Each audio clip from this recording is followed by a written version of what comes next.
वळूयात पुढच्या बातमीकडे। पुढची बातमी कोल्हापुरातून आहे। कोल्हापूरमध्ये आता पोलीस ॲक्शन मोडवरती आलेत। वाढत्या गुन्हेगारीला रोखण्यासाठी पोलिसांकडून कोम्बिंग ऑपरेशन केलं जात आहे। अतिरिक्त पोलीस अधीक्षक जयश्री देसाई यांचं राजेंद्र नगर या परिसरामध्ये सर्च ऑपरेशन सुरू असल्याचं बघायला मिळालं। तर कोल्हापुरातील राजेंद्र नगर या परिसरात 100 पेक्षा अधिक पोलिसांचा सहभाग यावेळेस बघायला मिळाला।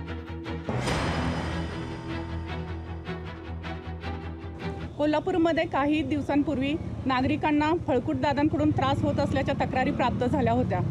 फुकट खायला मागणे, लोकांना जाऊन दमदाटी करणे, पैसे उसनवारी मागणे अशा प्रकारच्या तक्रारी प्राप्त झाल्यामुळे आम्ही त्याची गंभीर दखल घेऊन तात्काळ कोम्बिंग ऑपरेशन आयोजित केलेलं आहे व ज्या भागात क्रिमिनल राहतात तिथे कोम्बिंग ऑपरेशन घेऊन तिथले क्रिमिनल चेकिंग केलेले आहे, हिस्ट्री शीटर चेकिंग केलेलं आहे, जेल रिलीज पण चेकिंग केलेले आहेत।